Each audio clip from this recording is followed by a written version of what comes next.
그래서 이제 지금 이 관련 법령에 대해서 이해를 좀 한 거예요. 카오스다. 산안법 그지 같다. 이런 얘기를 한 거죠. 그렇죠? 그게 이제 관련 법령이고, 두 번째. 어쨌든 이론이 필요하다는 이론. 이론이 필요하다는 것은 뭐냐면, 이 기술론 건축토목 있죠. 건축토목. 건축토목은 다 이론이 있어요. 그렇죠? 이론이 있고 건축공학, 토목공학. 다 이제 건축학과, 토목학과 있죠. 토목학과. 근데 안전은 안전학과가 있어요, 없어요? 있게 있죠, 이제 어디 이렇게 얘기하면 하여튼 놀라야 돼. 하여튼 어딘가 있긴 있어요. 근데 우리 보통 이제 뭐 서울대 연구대에 있어야 이제 이게 같이 연구가 되고 이렇게 하는 거잖아요. 그게 아니면 취업 목적이잖아요. 그렇죠? 학술적으로 이제 있냐 없냐 이렇게 받았을 때 안전학과는 사실 좀 애매모호하다. 안전학과 애매모호해. 그래서 안전 이론이라고 하는 것이 뭔가 좀 어떤 탄탄한 뒷받침이 이제 된다고 한다면 어떻게 보면 그 위에 서 있는 관련 법령이 체계적으로 만들어졌을 가능성이 크다. 그러나 그만큼 또 안전 이론이 또 이제 많지 않으니까 안전 이론이 또 소중하잖아요. 그렇죠? 소중하니까 소중할수록 계속 얘를 되새김질하고 막 이렇게 강조하고 이렇게 하더라. 역사가 뭐 몇천만 년이면은 몇천만 년이 아니죠. 하여튼 역사가 유구하면은 그냥 우리 역사가 길다 이렇게 하는데 역사가 200년밖에 안 되면은 막 역사 중에 유명한 사람 데리고 와서 이렇게 하는 거잖아요. 그렇죠? 그런 느낌으로 안전 이론 한번 살펴보도록 하겠습니다. 안전 이론.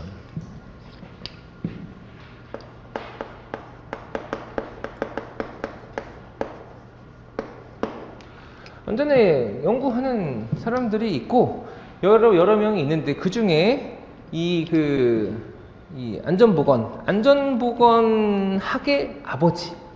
우리 항상 아버지라고 하는 것이 근본이죠, 그렇죠? 안전보건학의 아버지 또는 산업재해 예방학의 창시자라고 불리는 사람이 누구냐면은 하인리히죠. 하인리히.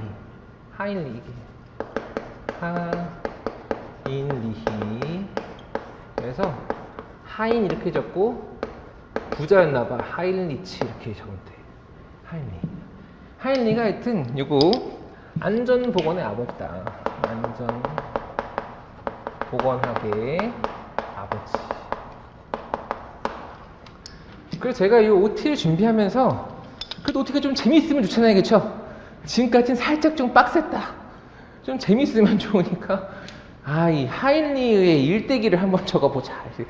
하인리를 이제 우리가 아까 얘기했지만 안전 이론이 이렇게 있지 않는 이상 이 하인리가 아버지라고 한다면 하인리의 삶 자체가 안전공학이 어떻게 개발되는지에 대해서 이해하는 아주 척도가 될 수가 있거든요. 그래서 이 하인리가 이제 어떻게 이제 출생하고 어떻게 사망했는지 한번 살펴봄으로 인하여 가지고 이 안에 기출 문제가 얼마나 많이 숨어져 있는지 그리고 여기서 우리가 얻을 수 있는 게 무엇인지 한번 보도록 하겠습니다. 그리고 솔직히 말하자면 이런 거죠, 그렇죠? 우리가 이런 이제 관련 법령이라고 하는 것은 아주 고귀하신 석학분들이 이제 만든 이제 법이고 그거를 뭐 제가 이렇게 봐가지고 이해를 하겠어요. 근데 어쨌든 그분들이 이제 출제를 하는 그 문제가 어떻게 나올지 또는 답안지를 썼을 때 그분들의 마음에 들어야 될 거 아니에요, 그렇죠? 출제자의 의도를 파악하기 위해서 어떻게 하냐면 아버지를 연구하는 거죠. 그러면 출제위원이 높아요? 아버지가 높아요? 그렇죠. 그래서 이제 좀 밤이 어두워서 그렇지만 아버지가 높다. 그래서 아버지에 대한 이해도는 출제위원에 대한 이해도라 보시면 되겠습니다. 그래서 요거 한번 같이 보도록 해볼게요. 첫 번째 1886년도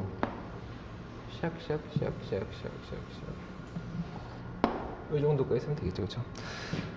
한번 탄생하지 탄생. 그래서 미국 사람인가봐요. 미국 버몬트주에서 하여튼 탄생을 했는데 우리 이제 1886년이 어떤 해인지 한번 살펴보려고 우리 토목 쪽에 집안공학 있죠, 그렇죠? 집안공학의 아버지는 누구예요? 잘 모르죠. 테르작이라고. 이름은 집안공학의 아버지 테르작이에요. 테르작이 몇 년생인가 봤더니만 1883년생이야. 친구야, 친구. 엄청 이제 나이가 차이가 얼마 안 나죠, 그렇죠? 그래서 건축은 또 건축공학의 아버지가 누가 있나? 건축공학의 아버지는 없어요. 근데 이제 우리 철근 콘크리트 누가 개발했냐면은 조세프 모니에라고 하는 이상한 사람이 이제 이름이 이상해져. 조세프 모니에. 철근 콘크리트 개발자. 철근 콘크리트의 아버지라고 하는데 이분은 좀 연세가 있어. 1823년. 또 이제 이름은 생소한데 월터 A 이런 거 좀 필기 사실 하실 필요가 없죠. 시험에 안 나올 거 아니겠죠? 재미로 보시면 되겠다. 그래서 월터 A 이 뭐라 적었어? 셰워트 이름이 특이하네. 이분이 누구냐면은 품질관리 아버지. 이분은 이제 어떻게 보면 안전관리 아버지를 볼 수 있는데 이분은 품질관리라고 하면 우리 그 관리도 있죠. XR 관리도를 만들고 그리고 이제 뭐 QM 있죠. 그 퀄리티 매니지먼트 그것도 만들고 식스 시그마 이런 거 다 만든 사람이 월터 A 셰어드 이런 품질관리 아버지인데 이분은 1891년 그래서 하여튼 1880년 90년 이때쯤에 하여튼 아버지들이 많이 태어났어요. 그래서 하연이도 그때쯤에 태어났다. 그래서 근본을 따져보니까 그렇게 별반 차이는 없더라. 근본은 완전히 근본 따져 탄생을 했는데 1913년도에 입사를 합니다. 어디 입사를 하냐면 보험회사 입사를 해요. 트래블러스라고 하는 여기서 입사를 해가지고 이제 끝까지 이제 다니다가 40몇 년 다니다 퇴직을 하는데 이게 이제 보험회사라고 하는 게 아주 특징적인 거죠, 그렇죠? 보험회사. 그 전에 뭐 그 하와이 가가지고 이제 뭐 해군으로도 이제 복역하고 뭐 했었는데 결국에 이제 뭐 기계공으로도 일하고도 했었는데 결국은 보험회사에 입사를 했고 이 당시에 어떤 이제 시류였냐면은 우리가 사업장에서 사고가 났을 때 근로자가 이제 본인이 부상당한 것에 비용을 청구해야 되는데 그 사업주를 고소를 해야 되고 그 사업주를 고소한 다음에 사업주가 잘못했다는 입증을 본인이 했어야 됐어요. 본인이. 근데 이제 법령 같은 게 제대로 되지 않아가지고 거의 이제 뭐 근로자의 책임으로 이렇게 도는 경우가 많았고 차츰 법령이 생기는 시점이었는데 그러면서 어떤 상황이었냐면은 결국 이제 사업주가 그 부상자의 질병에 대한 이제 질병 급여를 이 치료비를 주고 그리고 쉴 때 휴업급여를 줬어야 됐단 말이야. 휴업급여. 그러니까 사업주가 내가 이제 근로자가 다치면은 비용이 발생을 하니까 보험을 들게 됐죠. 그렇죠? 보험을 들고 보험비가 재해 발생률이 높으면 높을수록 보험료가 점점 많아지니까 사업주가 근로자를 생각해서라기보다 내 돈이 계속 나가니까 이거 재해를 그냥 발생시키고 우기고 이렇게 하면 안 되고 어떻게 해야 되겠다? 재해를 예방해야 되겠다 라고 하는 맥락이 생겼다는 거예요. 애당초에. 그러니까 비용을 지불하면서 재해 예방에 대한 마인드가 탑재가 되었다. 이게 살짝 지금 그 중대재해처벌법 이런 비슷한 맥락인 거죠. 그렇죠? 중대재해처벌법 거기다 처벌까지 추가된 거예요. 처벌. 이제 벌금뿐만 아니고 처벌이 추가된 게 중대재해처벌법이 하지만 어쨌든 비용을 내면서 이런 게 발전했다고 보는 거예요. 그래서 이분이 보험회사 입사한 게 아주 의미가 있는 거예요. 그래서 1923년도에 이분이 이제 보험회사에서 일을 하면서 이 관련 재해에 대해서 데이터가 엄청 많잖아요. 이분이 그거의 장점이었던 거예요. 그래서 여기서 이제 연구 발표가 있는데 대략 이때가 언제냐면은 미국이 굉장히 그 전쟁을 하면서 호황을 맺고 뭔가 산업이 발달을 이렇게 했잖아요. 그렇죠? 그래서 1914년이 1차 세계대전 1914년 1914년 1차 대전 이때를 막 거치면서 이제 회사가 막 커지고 이렇게 하면서 이 회사 자체는 되게 오래된 회사예요. 되게 오래된 회사인데 이때 입사를 해가지고 연구 발표를 하는데 이분이 이때 연구 발표를 한 게 뭐냐면 사업장에서는 안전보건 이러한 것들을 지키면은 재해가 발생하지 않을 거다라고 해서 일종의 가이드라인, 지침이 가이드라인이 있었죠. 그렇죠? 이런 가이드를 이 재해를 연구해가지고 이분이 발표를 하기 시작했어요. 관심이 많죠. 그렇죠? 발표를 했다. 그리고 여기서 아주 중요한 포인트가 이제 여기서 그 하인리가 주장을 하는데 사고에 간접 비용이라고 하는 것이 있다. 너네 몰랐지? 이런 거죠. 간접 비용. 간접 비용이라고 하는 것은 이거 영어가 중요하기 때문에 indirect, cost. 사고를 복구하는 눈에 보이는 비용이 다이렉트 코스트라고 한다면은 그거 말고 다시 이제 그동안 이제 그 사업장이 멈춰 있는 거, 그 다음에 이제 뭐 보험비 들어가는 거 이런 거 전부 다 재반 비용인데 그런 거를 우리가 주목을 해야 되겠다고 해서 사고가 발생하면은 비용이 많이 든다는 거예요. 많이 든다. 그 사고의 간접 비용이라고 주장을 한 다음에 1925년에 이거를 정리하여 가지고 또 연구 발표를 하는데 이때 연구 발표한 내용이 뭐냐면 숨겨진 사고 비용이라고 하는 아주 유명한 영어로는 히든 코스트라고 하는 것을 주장을 하죠. 히든 코스트 오브 액시던트 S가 이렇게 붙고. 그래서 여기서 뭐라고 얘기하냐면은 요 간접비라고 얘기하는 간접비가 사고가 나면은 직접비의 4배 정도가 되더라. 4배 정도 되더라. 그래서 이제 후대 하인리를 비판하는 사람들은 이런 게 근거가 없다. 이렇게 비판한단 말이에요. 근거가 없다. 그러나 이분은 아버지이기 때문에 아버지 위에 아무도 없어요. 아무도 뭐라 할 사람이 없어요. 그렇기 때문에 이분이 이렇게 주장한 거죠. 그렇죠? 연구 발표를 했죠. 연구 발표. 그러고 나서 이제 연구를 지속하는데 1928년 이때까지 뭘 하냐면은 약 7만 5천 건에 대해서 이분 이때 당시로는 이 굉장한 이제 건수죠. 굉장한 건수. 저도 아까 이제 이 기출 문제가 약 13년 동안 1178문제란 말이에요. 저것도 힘들어 죽겠는데 지금 7만 5천 건에 대해서 사고의 원인을 연구했어요. 원인 연구. 도대체 왜 사고가 발생을 하는지 연구를 해가지고 논문을 발표합니다. 그래서 그 유명한 88, 12 비율이라고 하는 7만 5천 건의 분석을 하니 사고 원인은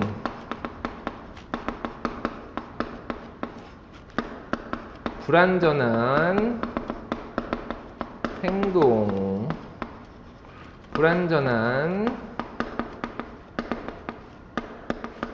상태, 그리고 천재지변,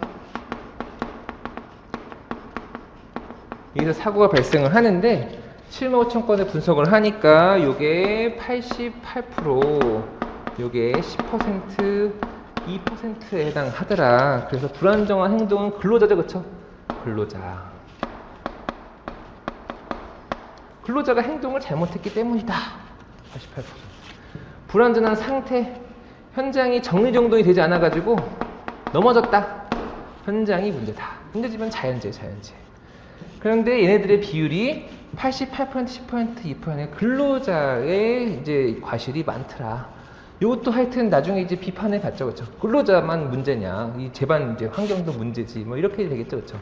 어쨌든 이분이 88, 10대 2 비율이라고 하는 아주 유명한 거를 1928년에 주창하는데 이게 대략 몇 살이에요, 이게? 1986년에서 1928년이면은 이게 대략 한 뭐 42세는 되겠죠. 40 만으로 42, 뭐 43 이렇게 되겠죠. 대략. 그쵸? 대략 한 40대 초반에 지금 우리가 이제 공부하지 마지 않는 이걸 이제 주장을 하였다. 그러다가 1931년도에 아주 역사 기념비에 남을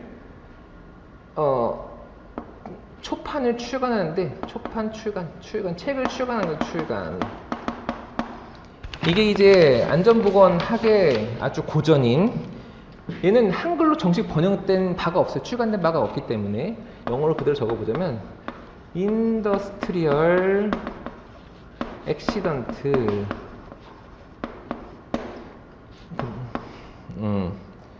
프리벤트, 그 다음에 콤마 찍고 A 사이언티픽 어프로치. 그래서 얘를 한글말로 한번 번역을 해보자면 뭐냐면 인더스트리얼 액시던트, 이거 산업재해죠. 산업재해. 우리가 아까 앞에서 관련 법령할 때 산업재해, 산업안전산업보건, 산업재해 할 때 이 산업재해를 occupational accident 이렇게 얘기했다 했는데 이것도 산업재해죠, 그렇죠? 근데 이 지금 그 하일리가 살았던 이 시절 때에는 산업이 뭐 다양하지 않고 뭐 제조, 철강 이런 거기 때문에 인더스트리얼 이렇게 말해도 이제 진비 없었는데 요새는 이 산업이 뭐 서비스업이라든지 뭐 우리 그 사무직 이런 거 다 포함이잖아요, 그렇죠? 그러니까 인더스트리얼은 약간 너무 공학적이라서 요게 요렇게 바뀐 거예요. 이렇게 바뀐 거고 이거는 우리가 그 ILO라고 국제노동기구라고 하는 ILO의 이제 기준에 따라 가지고 이렇게 오큐페이션이라고 우리가 이렇게 표기를 하는 거다. 이것도 기도 이거 옛날 기준이에요. 옛날 기준. 산업재해. 산업재해인데 어쩌자는 거예요? 산업재해를 예방하는 거죠. 예방. 산업재해 예방을 하는데 어떻게 예방한다? 과학적으로 접근을 한다. 이게 학문이죠, 그렇죠? 과학적 접근했다고 하는 것은 산업재해에 대한 학문을 내가 주장했다. 라고 하는 것에 초판을 추가하는 초판 추가. 그래서 이런 것들이 이제 들어가죠. 이런 것들이 숨겨진 비용, 그 다음에 8812 요것도 전부 다 요 초판에 들어가게 됩니다. 그래서 여기 밑에다가 한번 적어볼까요?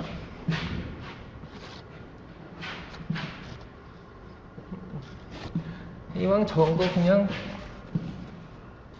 밑에다가 적어보죠. 1934년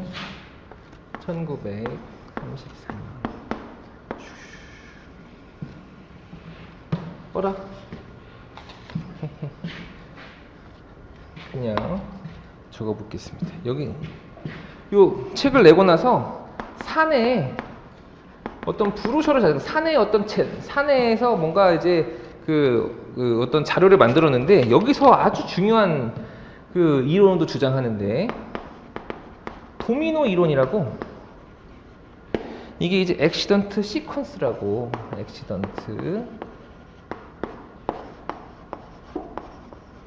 사고는 연쇄적으로 일어난다. 연쇄적으로 도미노 이론. 그래서 사고를 단순하게 어떤 하나의 그냥 원인이 있는 걸로 보는 게 아니고 어떤 연쇄적인 어떤 작용을 일어난다고 하는 걸 주장을 하였고 이 도미노 이론은 1934년에 나와가지고 이게 곧바로 미국 노동통계청에 국가표준으로 채택돼. 국가표준. 이렇게 재해를 검토하는 것이 타당하다. 이렇게 이제 결정이 됩니다. 타당하다. 그래서 이 지금 도미노 이론은 아주 이제 유명한 이제 여기다 잠깐 적어보자면 재해라고 하는 것은 관련된 사회적 환경이 영향을 받고 개인적인 결함에 영향을 받는 뭐 키가 크거나 작거나 힘이 있거나 없거나 뭐 나이가 들었거나 안 들었거나 개인적 결함이 관여를 해가지고 위험에 노출되면 이 위험이라고 하는 것이 이거예요. 불안전한 행동과 불안전한 상태. 이게 위험인 거예요.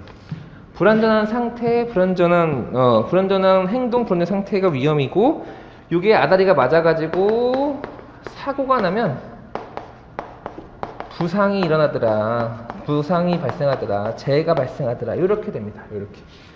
이 초판은 아마 부상이라고 적혀져 있을 거예요. 부상. 이제 부상이라고 하는 것은 영어로 injury라 injure. 그래서 부상이 결국에는 재해라고 되니까 우리가 지금은 재해학이다 이렇게 보면은 부상을 재해로 이렇게 우리가 해석을 하는데 이 도미노이라는 하는 여기 무슨 말이냐면은 저 사람 나이가 들어서 이제 사고가 냈네 이렇게 단순한 게 아니라는 거야. 단순한 게 아니고 이런 과정을 거쳐가지고 부상까지 이르기 때문에 이 부상에 이르기 전에 어떤 과정이 연쇄적으로 이것은 아주 과학적인 거죠. 과학적. 아주 단순하게 안전을 바라보는 것이 아니고 안전도 굉장히 어떤 메커니즘이 존재한다. 원래 메커니즘은 여기에 있는 거예요. 이 기술의 메커니즘이 있는 거예요. 기술에. 메커니즘이라는 것은 뭐가 굴착이 돼가지고 진해력이 어떻게 돼가지고 부족해 치마가 발생을 해서 뭐 어쩌고저쩌고 이렇게 되겠죠. 그렇죠? 그런데 재해도 마찬가지로 그렇게 발생을 하는데 사회적 환경부터 이렇게 작용을 하더라. 이게 이제 도미노 이론이고 아주 중요한 이론이다. 시험 문제에도 당연히 나오고 그 후에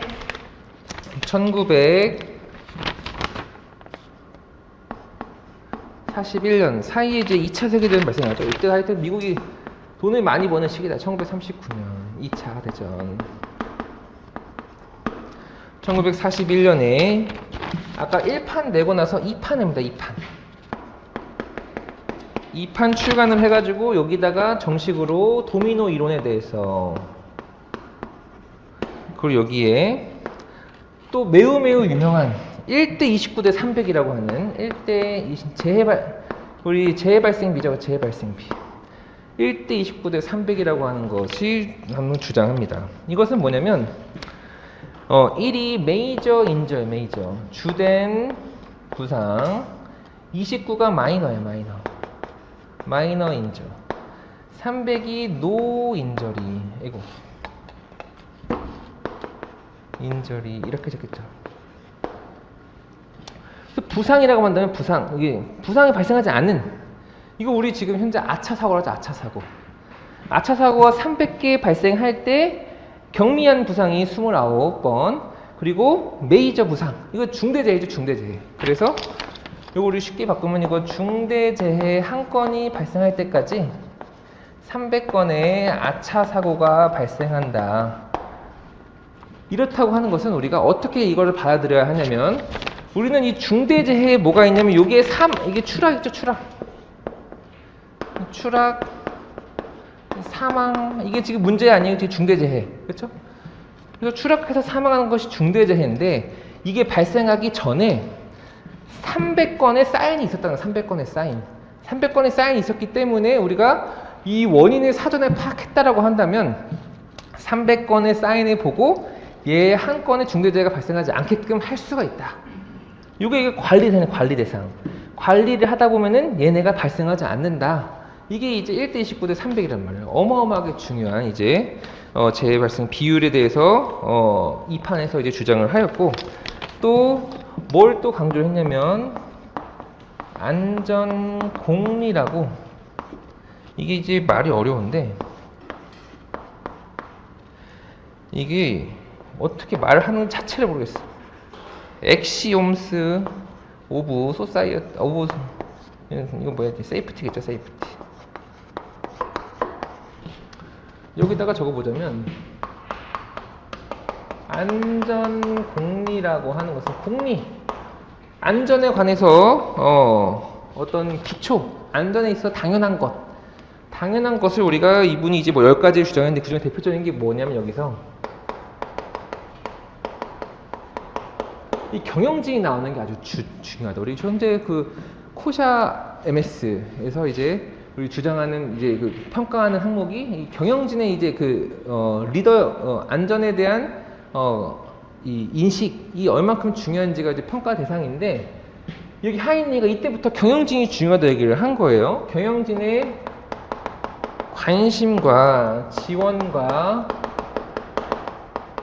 행동이 안전에 대해서 당연한 것이 되어야 된다. 당연한 것이, 이게 안전공리다. 안전공리. 그리고 사고 사실에 대한 지식이 있어야 되겠고, 그 사실에 근거한 조치가 필요하다. 이게 이제 안전에 대해서 당연한 것들이다 라고 해서 이런 것들을 우리가 정리를 했다. 정리. 이것이 1941년에 2판이에요. 2판. 쭉 와서 이게 뭐가 있으니까 좀 내려와 봐요. 이렇게 내려와 봐. 그리고 1956년도에 이분이 드디어 더 트래블러스 보험회사에서 은퇴를 합니다. 너무 오래 일을 했어요. 은퇴를 하고 나서 1959년에 3판을 내. 3판. 이 3판에 뭐를 이제 주장하냐면은 사고방지 5단계를 주장합니다. 5단계. 이 사고방지 5단계가 1, 2판에는 없었어요. 없다가 사고방지 5단계가 추가됐어요. 그래서 사고방지 5단계 여기다가 적어보자면, 이 시험에 자주 나오죠. 하인리의 사고방지 5단계가 뭐냐 이렇게 많이 물어보는데, 이거 적을 때는 밑에서부터 적어야 돼요. 밑에서부터. 단계를 위에서부터 적으면 안 돼요. 그래서 1단계, 2단계, 3단계, 4단계. 이거 이제 너무 붙네. 하여튼 5단계 이렇게 돼가지고 따닥따닥. 1단계는 안전 조직이 필요하다. 2단계는 사실을 발견해야 되겠고, 3단계는 원인을 분석하고, 4단계는 대책을 수립하고, 5단계는 대책을 실시한다 라고 하여서 뭐 하나만 지금 말씀 그렇게 볼 수도 있겠지만 이런 것들 정하는 것이 아버지입니다. 아버지. 근데 이 1, 2, 3, 4, 5단계 사고방지 5단계는 어디에 토대가 있어야 하냐면 안전 철학이라고 하는, 아까 우리 2판에서는 뭐라고 그랬냐면은 안전 공리였어. 공리. 안전 공리는 안전에서 당연한 것들, 당연한 것들. 근데 안전 철학, philosophy of safety. 그래서 안전 철학은 뭐냐면 안전에 대한 적합한 태도, 안전의 능력, 안전에 관련된 지식을 갖추는 것이 안전 철학이라고 하더라. 안전 철학. 그래서 사고방지 5단계는 이 안전 철학을 기반으로 1, 2, 3, 4, 5단계가 이렇게 있는 이런 모양새인데, 요거를 이제 보통 그림으로 그릴 때 어떻게 그리냐면은 얘가 토대인 거야. 이게 토대. 안전 철학. 여기서 이렇게 사고 방지를 위해서 5단계로 사다리를 그리면서 올라가는 거야. 이렇게 올라가. 이렇게 사다리로 그려줘요. 사다리. 그래서 뭐 여기 뭐 이렇게 그려줘가지고 여기 1단계, 2단계, 3단계, 4단계를 여기다가 이 안에다 넣어도 되고, 아니면 그냥 1단계, 2단계, 3단계, 4단계, 5단계 이렇게 적어도 되겠죠, 그쵸? 그래서 이 그림 자체가 저 책에 있는 그림이에요. 이 그림 자체가. 그래서 밑에부터 1단계에서 1, 2, 3, 4, 5가 안전 철학 위에 있어야 하는데, 이게 이제 사고방지 5단계의 우리 답안 작성 방법이다라고 보면 되겠습니다. 사고방지 5단계. 그 후에 1961년도에 ASSE라고 하는 게 미국 안전 전문가 협회, 일종의 명예의 전당에 올랐다고 하는 것을 우리가 펠로우로 선정됐다 이렇게 이제 얘기를 하는데, 아메리칸 소사이어티 오브 이거 세이프티 엔지니어스예요. 세이프티 엔지니어스. 세이프티 엔지니어의 소사이어티 아메리칸. 그래서 여기서 하여튼 이제 권위가 있잖아요. 권위 있는 사람이 되고, 그 다음에 1962년에 내가 다 이루었다. 사망을 해. 근데 여기서 끝나는 게 아니에요. 아버지는 다르긴 달라요. 사망 후에도 길 잃는 사람이 많기 때문에 1969년에 하인리의 책을 개정합니다. 4판. 그 후에 1980년에 마지막으로 5판이 나와요. 5판. 그래서 이 5판이 최종적으로 이게 안전보건학의 바이블이 돼. 이게 바이블. 이게 바이블이다. 그러면 이제 사망 후에 제자들이 이제 뭔가 더 추가한 거죠. 그렇죠? 뭘 추가했냐면 4판에는 인간공학적인 내용을 추가해서 재해를 방지해야 되겠다. 그래서 이제 건설안전기술사 교재에 보시면 이 그 단원에 인간공학도 들어가 있어요. 인간공학 정보해야 된다. 인간공학도 별도의 기술사가 있죠. 그것도 안전과 관련이 있더라. 5판에는 다음에 우리가 볼 시스템 안전이 등장하고, 하인리가 뭐라고 얘기하고 이제 돌아가셨냐면은 여기 안전 철학 이렇게 얘기했는데, 이건 철학이라고 하는 어떤 중립적인 가치가 아니고 모두가 향유해야 될 문화로 즐겨야 되겠다. 안전 문화. 그래서 이 컬처라고 하는 단어가 5판에서 등장을 합니다. 컬처. 그래서 이 하인리의 생애를 보면 지금 현재 이 안전공학의 이론이라고 하는 것의 대부분이 여기서 당연히 등장을 하고, 얘네들을 계속 반복해서 시험을 내는 거예요. 여기 이제 히든 코스트, 이게 이제 우리 약간 빙산의 일각 그 이제 그림과 같이 그려지는 거란 말이에요. 이거 이제 간접비에 대해서. 80, 80대 2. 이거 뭐 더 말할 거 없죠. 중요하고. 그리고 여기 뭐 도미노 1대 29대 300. 안전 공리는 시험에 지금 안 나온, 기억이 안 나온 것 같아. 이건 안 나온 것 같고. 잘 모르겠네. 하여튼 인간공학도 시험에 나왔고 시스템 안전문제 나왔다. 그래서 우리 이 하이니의 이 맥락을 이해해가는 것은 뭐냐면 뭔가 안전 문화, 결론은 안전 문화잖아요, 그렇죠? 이런 식으로 안전이 발달해 왔구나라고 하는 감각을 익히는 거고, 그런 감각이 여기 안 적었네. 하여튼 출제위원들이 이제 바라보는 안전과 그리고 저희가 동화되기 위함인 거죠, 그렇죠? 특히 이제 시공을 공부하다 오신 분들은 뭔가 이제 안전은 시공에 써보다 이렇게 보시는 분도 있지만 그렇게 생각하지 말고 이렇게 이제 진행이 됐구나 해서 이해를 하는 거야. 이게 제도기 때문에 이 안전 관리학이기 때문에 그 과정을 이해하는 것이 중요하겠다. 이게 이제 안전 이론의 이제 근간이고, 또 하인이 하나하나에 대해서 나중에 또 수업 때 또 깊이 다뤄보도록 하겠습니다. 그 다음에 세 번째 시스템 안전은 간단하게만 할 거예요. 시스템 안전.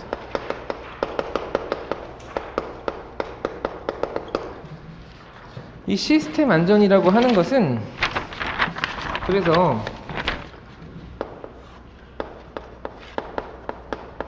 안전에 대해서 어떻게 바라보느냐, 예방적으로 접근을 해야 하는 것이다. 예방적 접근이라고 하는 것은 사고 전 위험 요소를 제거하는 방향으로 우리가 안전을 바라보자. 두 번째, 체계적으로 접근을 하자.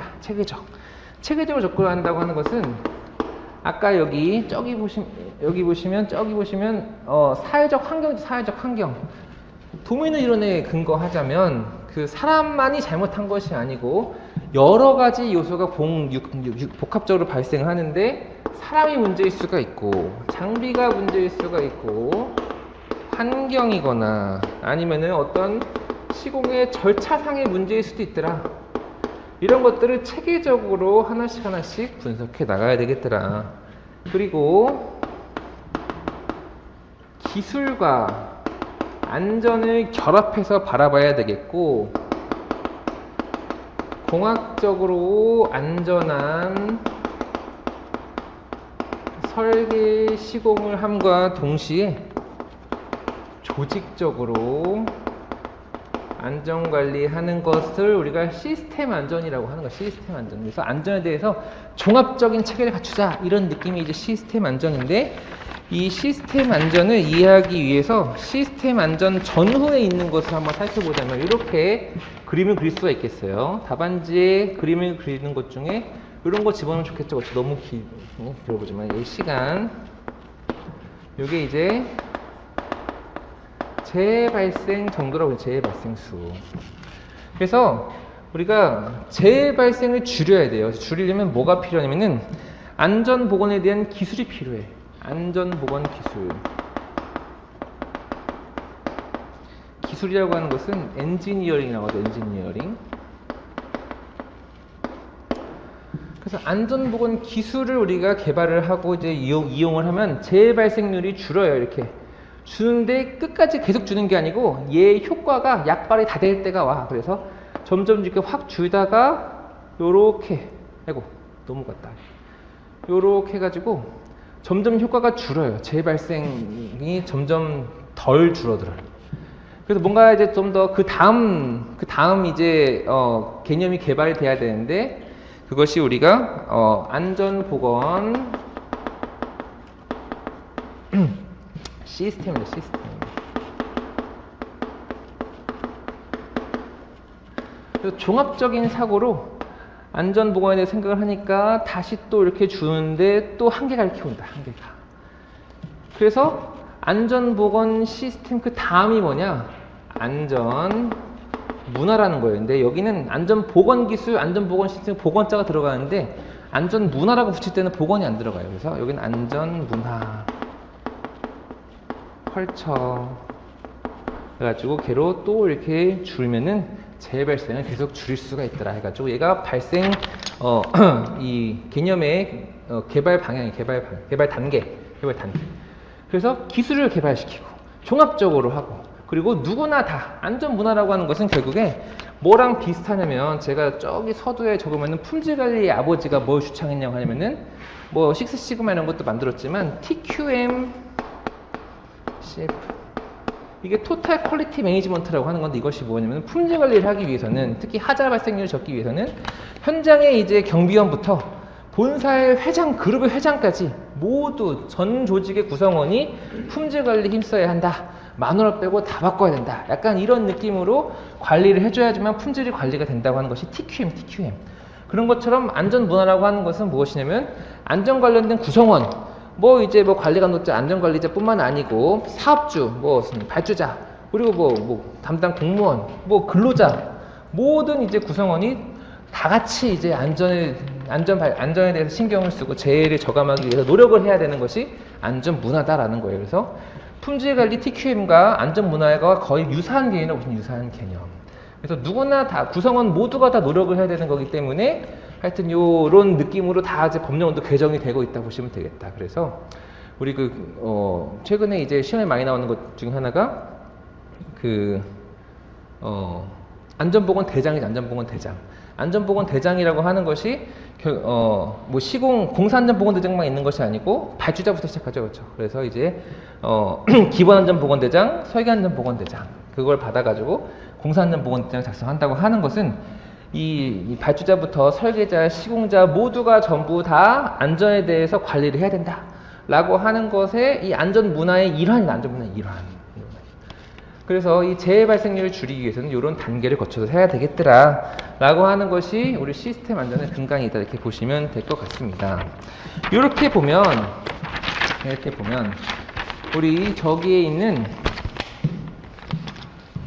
요 건설안전관리론에 대해서 어느 정도 이해가 됐다고 보시면 되겠고, 이것의 목적은 뭐냐면은 이거예요. 아주 혼돈의 이제 도가니인 건설 안전에 대해서 조금 클리어하게 좀 생각을 좀 바꿔보자. 그렇게 해가지고 이렇게 구분을 하고 그 중에 얘네들 하나하나씩 한번 본 거다.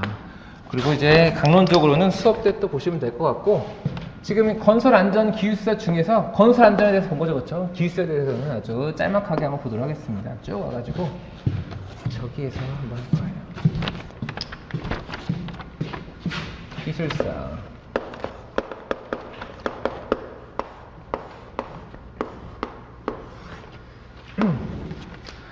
일단 기술사에 대해서 오해는 하면 안 되겠다. 기술사와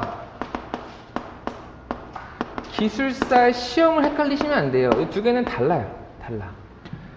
기술사를 좋은 기술사가 되기 위해서는 기술사 실력을 키워야 되고, 기술사 합격하려면 시험 실력을 키워야 된단 말이에요. 또는 기술사 실력을 키워서 시험 잘 볼 수도 있고, 시험 실력 키워서 기술사 될 수도 있는데, 기술사 실력은 현장에서 부딪히면서 실력이 느는 것이고, 시험 실력은 실내에서 공부를 하면서 학원을 다니면서 늘리는 거예요. 학원 다니면서. 그렇기 때문에 학원을 다니면서 현장에서 현장 관리하는 거를 아주 동일시해서 생각하시면 살짝 괴리감이 있네요. 살짝 괴리감이 있어요. 그래서 이거는 아예 구분해가지고 생각하시는 게 좋고, 구분하셔서. 그래서 암기를 할 때에도 법령이 이렇게 돼 있으면, 아, 법은 이렇게 돼 있구나. 그래서 법은 법대로 외우고, 현장대로 생각하고, 구분을 이원화시켜서 해주시는 것이 제일 좋지.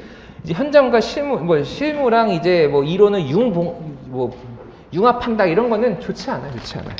그래서 우리 이 기술 자격 제도 자체가 시험을 합격한, 공부를 잘하는 사람한테 기술사를 부여하는 이런 제도란 말이에요. 이거는 뭐랑 유사한 거냐면은 우리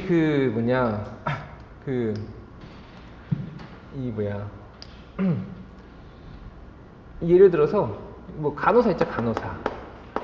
간호사가 있고 이제 의사가 있고 이렇게 할 때 현장에서 많이 뛰는 사람은 간호사란 말이에요. 간호사. 근데 공부하고 이제 합격한 사람은 의사인데, 간호사가 실무가 아무리 뛰어나다 하더라도 공부한 의사한테 이제 돈과 명예와 권력이 전부 다 주어지는 것처럼 공부를 잘하는 사람한테 기술사를 주는 것이 이상하지 않다. 예를 들어서 우리가 부사관이 있고 장교가 있을 때, 부사관은 장교가 마음에 들지 않지만 공부를 해가지고 온 장교가 부사관 위에 있는 거죠. 그렇죠? 부사관 위에 있어요.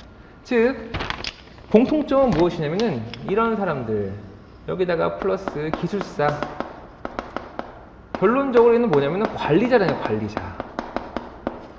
결국 이 기술사 시험이라는 목적은 공부를 시키는 것인데 공부를 시키는 이유는 윗급부터 시작한 윗급부터. 그래서 우리가 이제 뭐 아버지가 9급부터 시작해가지고 5급이 됐는데 자식은 고시 패스해서 5급부터 시작한단 말이에요.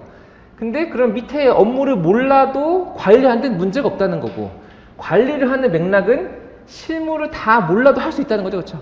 그래서 관리랑 실무는 살짝 구분이 되어 있고 공부를 하는 사람이 관리자가 되는 거예요. 그렇기 때문에 이거를 하여튼 헷갈리면 안 되겠다. 그래서 우리가 이제 학원에 오셨다고 하는 것은 시험 실력 키우기 위함이니까 하여튼 공부를 열심히 하시면 되시는 것이고 간단하게만 하고 넘어가도록 할게요. 그러면 시험 실력이라고 하는 것은 건설안전 기술사잖아요. 그렇죠? 일단 기술사라고 하는 포인트에서의 시험 실력이 있으면 기술사라고 하는 시험 포인트. 기술사는 주관식 서술형 시험이기 때문에 객관식이 아니에요. 객관식은 눈에 보이는 게 있죠. 눈에 보이는 게 없이 백지란 말이에요. 백지에다 시험 보기 때문에 이해와 암기가 있을 때 뭐가 절대적으로 중요하냐면 암기가 절대적으로 중요합니다. 암기가. 왜냐면 보고 쓰는 게 없으니까. 객관식은 이해만 한 상태에서 시험 보러 가도 답안지를 찍을 수가 있어요. 근데 주관식 서술형은 백지에다 쓰는 거기 때문에 암기가 안 되면 아무것도 못 써요. 특히 시간 내에는 아무것도 못 쓰는 거예요. 그렇기 때문에 우리가 암기가 중요하다고 할 수가 있는데 그럼 암기 대상은 무엇이냐? 암기 대상. 암기 대상이 아까 이제 우리 뭐 법, 뭐 이제 규칙 이런 거 있죠. 그렇죠? 표준안전 작업 지침, 코샤 가이드 이거 전부 다 외워야 되는 거야. 그럼 이걸 전부 다 외워야 된다는 뜻이냐라고 보는 건데 이것뿐만 아니고 뭐도 있냐면 우리가 안전이라고 하는 것이 건설안전, 기술론이 나와요. 기술론. 그래서 기술론에 해당하는 뭐도 있냐? 시방서도 있어요. 시방서. 그럼 이렇게 볼 수가 있어요. 시방서와 안전 관련 법, 규칙 얘네 중에 뭐가 좋냐라고 하면은 얘가 이제 소스고 얘가 굿이에요. 그러나 얘는 외우기가 어려워요. 맥락이 좀 없어. 카오스야. 카오스. 근데 시방서는 아주 맥락이 있고 공학적인 지식이 바탕이 있기 때문에 아주 체계적이야. 체계적. 그렇기 때문에 외우기가 쉬워요. 외우기가 쉬워요. 그래서 우리가 기술사 시험 실력이라고 봤을 때 기술사 시험 실력 시험에서 암기를 해가지고 뭐든 백지에서 써야 되는데 시방서는 좀 외워봤자 필요가 없으니까 포샤 가이드 이런 거 외워야 돼 하고서 어려운 거 도전해가지고 암기량을 적은 것보다 암기하기 쉬운 시방서 내용을 빨리 외워가지고 뭐라도 적는 것이 훨씬 낫다. 훨씬 낫다. 결국에는 암기의 포커스에 맞춰가지고 암기하기 쉬운 것들을 공부하는 것이 매우 좋고 암기는 암기법으로 하는 것이 최고 좋아요. 암기법. 암기법이라고 하면 여기 보시면 사고방지 5단계 있죠? 이 사고방지 5단계에 여기 1단계부터 조발, 분수, 실 이렇게 한번 또 동그라미 쳐가지고 외우는 거죠. 조발, 분수, 실 조발, 분수, 실 해가지고 막 말을 만드는 거예요. 그래서 조기에 발기하면 분수에 실패한다. 뭐 이렇게 외우면 되겠죠, 그렇죠? 알아서 외우는 거예요. 이렇게 조발, 분수실 해서 뭐 외우면 돼. 그래서 외우면 돼. 그래서 조발, 분수, 조발, 분수 해가지고 외운 사람이 장땡이라는 거예요. 객관식은 그냥 이런 느낌이구나 하고서 그냥 배치하면 돼요. 이렇게 롤로 배치해라. 그런데 주관식은 이걸 암기하지 않으면 안 되기 때문에 암기를 꺼낼 수 있게 하는 암기법으로부터 하는 거고 이게 정말 주관식 시험에서는 엄청난 노하우라 엄청난 노하우. 근데 이 암기법을 하지 않으려고 하는 사람이 굉장히 많단 말이에요. 그러나 이렇게 해야지만 시험장에서 생각이 납니다. 그래서 수업을 하면서 지속적으로 이 암기법에 대해서 제가 강조를 할 것인데 하여튼 이렇게 따라 주셔야 된다고 하는 거. 그리고 시험 실력을 키워야 하는데 건설 안전에 대해서 우리가 좀 알아야 될 필요가 있겠다. 여기 또 다 쓸 거예요. 그래서 잘 안 보이시지만 제가 여기 적어보자면 결국에 건설 안전이라고 하는 것은 아까 저 끝에 뭐라고 되어 있냐, 기술론과 우리 건설 안전 관리론을 조합해 가지고 재해를 예방하는 학문이다, 이렇게 정리하면 되겠죠, 그렇죠? 이렇게 정리하면 되는데, 이 기술론이 무엇이냐? 기술론, 우리 아까 여기 하인리가 뭐라고 그랬어요? 안전공리에서 사고 사실에 대한 지식이 있어야 돼요. 지식이 무슨 지식이냐? 이 공학적인 지식이죠, 그렇죠? 그래서 기술론은 공학적 지식을 의미하고, 공학적 지식, 이 공학적 지식은 특히 붕괴가 됐어? 그럼 붕괴가 왜 발생했어? 그게 원리죠, 원리. 왜 발생했냐는. 그리고 이 붕괴가 발생하게 한 원인은 뭐야? 원인. 요소죠, 요소. 여러 가지 요소가 있겠죠, 원인이. 그래서 이런 것들을 판단하는 것이 기술론이라고 보십니다. 기술론. 건설 안전을 관리하기 위한 관리론은 뭘로 관리하냐? 이런 이제 재해가 발생하지 않게 해서 뭘로 관리하냐? 법령으로 관리한다는 거죠, 그렇죠? 그래서 법령의 내용이 반드시 들어가줘야 되겠다. 법으로 관리하는 거예요, 법으로. 법으로 관리를 하는 것이고, 얘는 기술이고, 여기 포인트가 어디 있냐면 관리가 있죠, 관리. 그래서 관리적 시각으로 바라봐야 되겠다. 관리적 시각. 관리라고 하는 것은 대표적으로 우리가 PDCA라고 했을 때 PDCA는 플랜, 두, 체크, 액션 이렇게 가지고 계획, 실행, 검사, 조치라고 하는 PDCA를 가지고 관리하는 PDCA. 그래서 이것도 PD 선생님 계실 거죠, 이렇게 또 안겼네. PD 선생님 계실 거죠. 그래서 뭐를 관리하려면 뭐가 필요하냐면 일단 계획이 필요하다는, 계획. 레퍼런스가 필요하고 실행을 하고 그것에 합당한지 검사, 조사를 하고, 뭐 개척관리 기준치에 맞게 조사를 하고, 벗어나면은 조치를 취한다. 그리고 사실 요 제 사고 방지 5단계도 요거 뭐랑 비슷하냐면 결국에 PDCA랑 비슷해요. 잘 따지고 보면은 사고를 관리하는 거잖아요. 관리의 맥락은 항상 PDCA이기 때문에 요 PDCA랑 비슷한 맥락으로 5단계를 하인리가 이런 식으로 만들어 놓은 것인데, 관리적 시각이 필요하다는, 관리적 시각. 그러니까 그 중에 이제 계획을 할 때 우리가 참고해야 되는 가장 대표적인 게 뭐냐면 법령이죠, 그렇죠? 그래서 법령에 대한 언급이 반드시 들어가줘야 되겠다. 법령에 대한 언급이. 그래서 재해 예방을 한다고 하는 것은 재해 예방, 재해를 예방할 수 있는 안전 문화를 만들어 간다. 안전 문화를, 이런 맥락이 있어. 안전 문화. 그리고 우리는 하인리가 과거 사람이지만 미래로 나아가잖아요, 그렇죠? 미래적 시각이 필요해요. 미래적 시각. 그래서 건설 안전 기술사 답안지를 쓸 때는 이런 핀트가 필요하다. 이거를 조금 더 쉬운 말로 바꿔보자면, 공학적 분석을 기반으로 하여 가지고 안전적 맥락, 안전적 맥락이지 이런 거죠, 그렇죠? 안전적 맥락에 대해 전략적으로 안전적 맥락에 대해서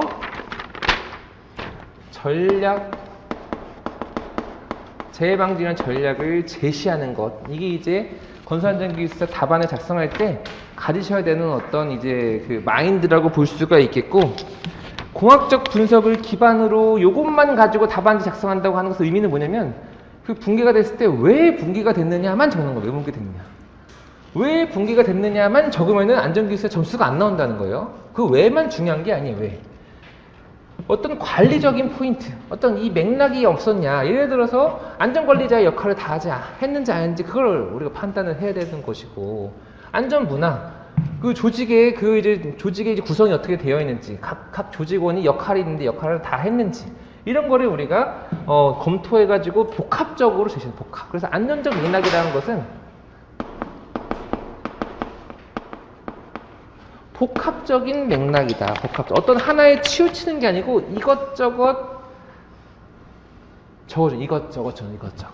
이것이 건설 안전인 거예요. 건설 안전. 그래서 예를 들어서 답안지를 적는다고 했을 때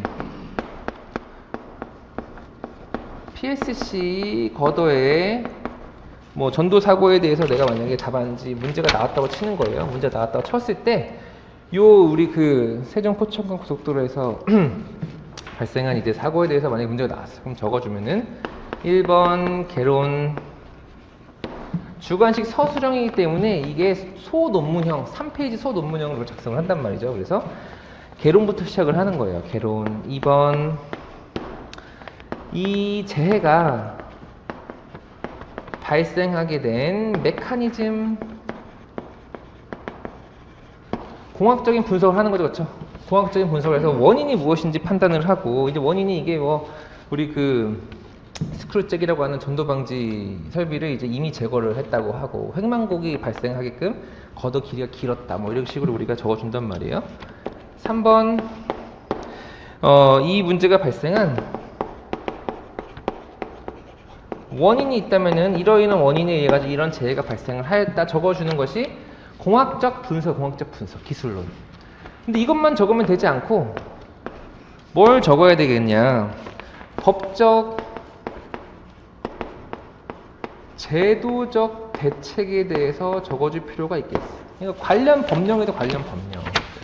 이 이제 걷어 전도가 발생했을 때 이 우리가 이제 제도적으로 뭐가 이제 문제가 있었는지, 뭐 유의한 방지 계획서 또는 이제 뭐 작업 허가서, 뭐 작업 허가제 이런 것들에 대해서 언급을 해서 이런 것들이 문제인 것 같다고 해서 내가 제안하는 거죠. 내가 제안하는 거예요. 제안을 하고 이것만 끝내는 것이 아니고 안전 관리적 대책. 그러니까 요거는 공학이자 기술이에요. 공학이자 기술. 얘는 관리야, 관리. 그래서 현장에서 어떻게 관리를 해야 되는지에 대해서 대책을 적어주면서 쭉 답안을 작성을 하고 그 다음에 적을 수가 있다면 시사적 의미. 시험 문제는 어떤 사고를 특정해서 나오지 않기 때문에 이렇게 나오면은 뭐 세종 포천간 고속도로에서 붕괴가 발생한 사고를 말하는구나 하고서 그 내용을 적어주는 거죠, 그렇죠? 시사적 의미. 시사적 의미는 아주 큰 의미가 있는데 요 사고로 인하여 가지고 어떻게 했냐면은 이 법과 제도가 제정이 되거나 개정이 되는 사유가 돼요. 공학이 사유가 되지 않아. 이게 사유가 아니에요. 붕괴가 이런 원인에 대해서 발생되는 게 이게 아니고 사고가 나야 개정이 돼. 사고가 나요. 그래서 사고한다는 것은 우리가 이제 사망 사고, 이제 부상, 질병 이런 거죠, 그렇죠? 이런 게 발생을 하면은 이제 세상적인 관심이 생기고 개정이 되더라. 그렇기 때문에 시사적인 걸 적어주면 좋고 그 다음에 7번 발전 방향에 대해서 밝혀주는데 발전 방향이라고 하는 것이 스마트 안전이죠. 요새는 스마트 안전. 그래서 스마트 안전 장비 해가지고 스마트에 대해서 언급을 해준다. 스마트. 그리고 결론 이렇게 적어주면 되는데 이렇게 보면은 결국에 요렇게 한 페이지, 요렇게 한 페이지가 이렇게 되어가지고 우리 시공기술 정보하시러 오신 분들은 시험 문제 답안 작성이 묻는 바에 대해서 아주 콕 집어서 싹 조지는 이제 찍힌 문제를 이제 찍힌 바에 답을 많이 적는 이런 스타일들 많이 적는데 안전은 복합적으로 적어요.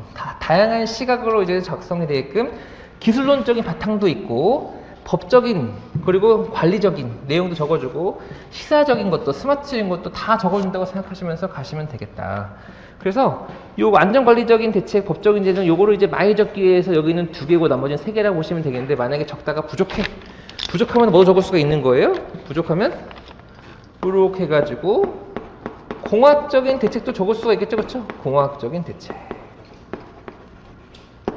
당연히 붕괴되지 않으려면은 공학적인 대책을 세우면 되는데 얘가 메인이 되면 안 되겠지만 기술론만 적으면 안 되겠지만 시방서만 적으면 안 되겠지만 대책에 당연히 적어도 되는 거죠. 당연히 적어도 되는 거예요. 그래서 부족한 부분은 이걸로 채워주시면 되겠더라.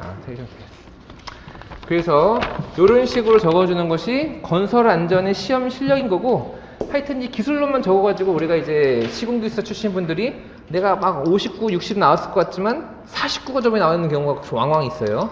그러지 않기 위해서는 우리가 안전관리에 대한 어떤 마인드를 탑재하고, 하인리의 마인드 탑재하면 안전관리에 대한 마인드 탑재를 하는 거예요. 그래서 저런 마인드 탑재를 해서 답안지에 적용을 해야 되겠다. 해야 되겠어요. 그래서 이게 이제 기술사의 이제 대해서 간단하게 보았고, 장판지반에 대해서 소개를 잠깐 하고 마치도록 할 텐데요. 장판지반은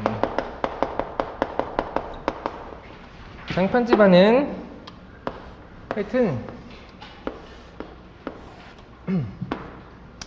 열심히 이제 할 예정인데, 이론 수업을 합니다. 이론 수업을 장판지로 하는 게 장판지반이죠. 그렇죠? 장판지라는 것은 지금 칠판에 판서한 게 장판지. 그래서 이렇게 쭉 이제 판서해가면서 파노라마 도표식으로 이렇게 쭉 작성을 하는데, 이것을 우리가 뭐라고 얘기하면은 흐름 강의다, 스토리식 강의다 이렇게 얘기하는데, 여기서 맥락이란 단지 맥락, 주장해가는 이 맥락이 안전스러워야 한다, 이런 게 이제 중요하단 말이에요. 그래서 장판지를 공부를 한다고 하는 것은 맥락을 익히는데 아주 좋더라. 그래서 내가 어떤 거 하나를 시험지가 나왔을 때 앞뒤에 뭐가 붙어야 되는지 그 맥락을 이해하기 위해서 선으로 연결하고 관련된 거 내려가지고 우리가 공부한다 보시면 될 것 같습니다. 이 장판지반의 특징은 아까도 얘기했지만 단과인 거고, 이번 회차도 저희가 16주간 수업을 해요. 16주. 그래서 보통 우리 기숙사가 1년에 3번 정도 시험이 있기 때문에 10주 단위로 빨리빨리 들어가가지고 정규반이 굉장히 빡빡하게 있는데, 어떻게 보면 또 16주의 강의라고 하는 것은 좀 천천히, 그리고 이번 회차에는 특히나 이제 명절도 막 껴있어가지고 막 중간에 쉰단 말이에요. 그러면 충분히 복습 시간도 확보가 될 수 있고 하니까 공부하기 굉장히 좋다, 공부하기가. 그리고 수업을 들었으면 우리가 숙제를 해야 됩니다. 숙제용 교재가 제가 강의하는 교재 별도로 있으면 좋긴 하지만 현재 없고, 그래서 이제 저희 학원에서 판매를 하고 있는 안전 1권, 안전 2권을 가지고 수업을 하는데, 여기에서 숙제를 어떻게 할지 제가 이제 뽑아가지고 안내를 해드릴 거예요. 그래서 다음 주에 수업을 할 때, 하여튼 이건 가져올 필요가 없어요. 집에 놔두시면 되고, 숙제하는 법을 다음 주에 알려드릴 테니까 그 숙제 리스트를 드리면 그거 가지고 숙제 해오시면 되는 거예요. 그리고 숙제는 용어 위주로 숙제를 나왔거든요. 용어 위주로. 어떻게 보면 서술은 좀 하나에 대해서 쭉 연결해가는 맛인데, 얘는 달락달락 끊어져가지고 주제가 조금씩 바뀐단 말이에요. 그래서 용어식으로 조금씩 준비해가지고 이 맥락상 연결만 잘 시키면 이제 서술이 또 완성이 되기 때문에, 일단 숙제를 용어 위주로 숙제를 낼 것이고, 용어는 우리 학원에서 답안지 용지를 약 80점 정도 묶어놓은 것을 을지라고 해요. 을지. 그래서 연습용지인 을지에다가 숙제를 하게 될 예정입니다. 그리고 사전에 공지는 안 됐어요. 안 됐는데 결국에 장판지만 들어서 합격하고자 하는 거잖아요. 그렇죠? 그러면 이론 듣고 뭐 이거 참 어떻게 하냐, 이게 항상 이제 문제인데, 시험도 보긴 볼 거예요. 시험도 이제 보긴 볼 거고, 언제부터 할 거냐면은 이 지금 시험, 아까 이제 이 시험 실력이 기술사 시험 실력 있죠? 그래서 이 주관식 서술형에 해당하는 이 시험 실력은 학원에서 특강이라고 하는 강의가 있어요. 그래서 이 특강이라고 하는 강의가 모든 종목이 다 들어오는 강의인데, 이 특강이 11월 2일에 종로에서 합니다. 11월 2일에.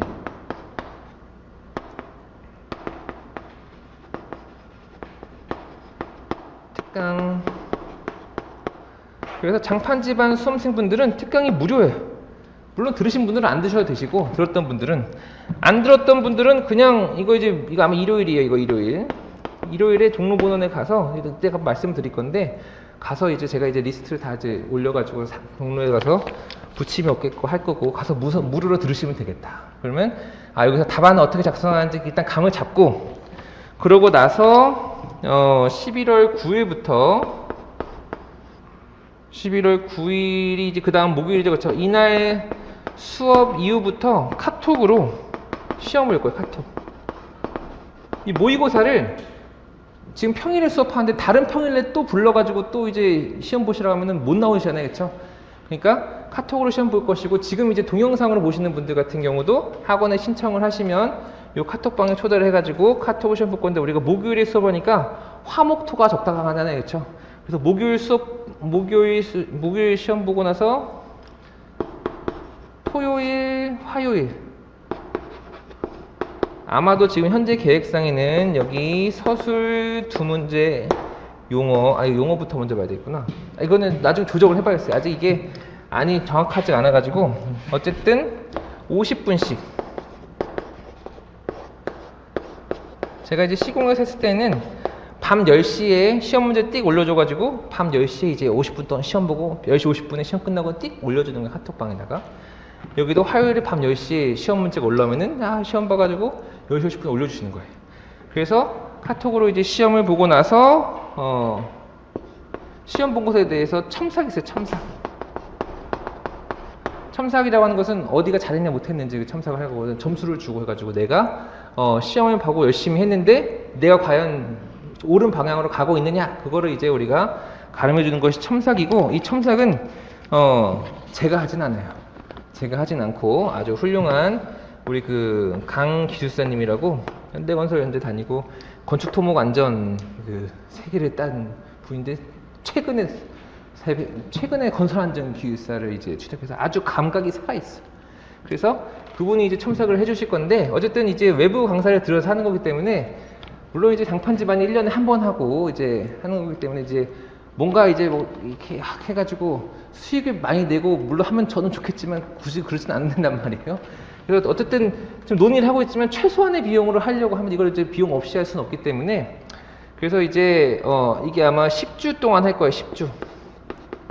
11월 9일부터 이제 시험 1월 22일 그때까지 시험 보면은 10주 동안 시험을 이제 일주일에 2번씩 50분씩 해가지고 일주일에 100분 시험 보는 첨삭을 할 건데, 요거 현재 대략 그 예정이지만 아마도 16만 원, 10주에 16만 원으로 할 계획이에요. 그래서 보통 이제 오프라인 모의고사반이 60만 원, 80만 원 한단 말이에요. 근데 실제로 나오는 건 아니고, 그리고 이제 집에서 어차피 이제 뭐 하고 나서도 시험 보는 거니까 집에서 이제 알아서 시험 보시고 첨삭을 또 이제 하고 하는 거고, 또 다른 사람 답안지를 카톡이니까 다 볼 수 있잖아요. 그렇죠? 오프라인은 내 거 시험 보고 내고 내 거 받으면 남의 거 못 보는데, 남의 것도 다 이제 보고, 그리고 이제 첨삭지도 남의 것도 다 보는 거기 때문에 하여튼 그런 이점이 있는데, 하여튼 부담이 안 됐으면 좋겠는데, 하여튼 이제 부담이 뭐 사람마다 다르겠죠. 그렇죠? 하지만 하여튼 이제 동영상 듣는 분들 마찬가지고 별도 이제 비용을 만들어서 여기는 별도 카톡방을 만들 거예요. 별도. 그러니까 카톡방을 이거 만들어 가지고 거기서 진행을 할 것이다 라고 해서 이렇게 시험까지 볼 예정입니다. 그러면 마무리를 하고 싶은데, 하여튼 이제 이 개론을 들으시고 이제 결국 이 안전적 맥락에 대해서 이제 좀 받아들이고 답안지 적용을 함이 필요한데, 약간 과장해서 좀 마무리를 하자면, 과장해서 특히 이제 시공하셨던 분들은 이제 해가지고 딱 해서 정중동을 시키면서 이제 이렇게 해가지고 이제 붕괴를 방지한다 이렇게 적어주는데, 안전은 살짝 오버하셔도 상관없어요. 오버한다는 게 어떤 느낌이냐면은, 이 막판에 이제 결론 이런 거 내는 결론 이런 걸 낼 때 우리가 이제 결국에 이 산업법이라고 하는 것은 인간이 굉장히 중요시 되는 거다. 인간 중심의 이제 그 법령이고, 사람의 생명을 보호하는, 사람의 생명을 보호. 그래서 사람을 강조하는 결론을 내는 것이 어떻게 보면은 안전의 맥락이지 않나. 그래서 인간을 강조한다고 하는 것은 뭐냐면은, 뭐 예를 들어서 뭐 그 철저한 첨단 기술가, 그리고 뭐 안전 문화를 통해서 요새 뭐 K 붙이면 다 이제 좋은 거잖아요. 그렇죠? K 컨스트럭션 이 컬처를 이제 구축해 나가겠다, 뭐 이렇게 말을 쓴다든지, 막판에다가 결론이. 또는 이제 그 전 근로자가 안전하게 집에 돌아갈 수 있는, 집이라고 하면 굉장히 이제 감성적인 단어죠. 집에 돌아가면 집에 가족이 있고 이제 부모님이 그런 집에 돌아갈 수 있게끔 내가 책무를 다하겠다. 책무를. 현장에 이제 안전관리자로서 책무를 다하겠다. 뭔가 이런 식의 사람이 강조되는 어떤 핀트를 결론을 맺는 것도 아주 차별화된 방법이에요. 이게 이제 안전에 대해서 어떻게 이해가 있다라고 하는 것이고 안전전 맥락 중에 하나인 거죠. 안전전 맥락 중에 하나. 그래서 이런 느낌으로 적어주는 게 살짝 과하게 느껴진다 하더라도 하여튼 약간 이제 개념에서 원래 가지고 가시는 공학적인 지식이기 때문에 좀 이제 시프트 하셔가지고 안전기술서에 적합한 답안지를 하여튼 만들어서 138회 합격하셨으면 좋겠습니다. 하여튼 오늘은 여기까지 하고요. 다음 주에 또 뵙도록 하겠습니다. 수고하셨습니다.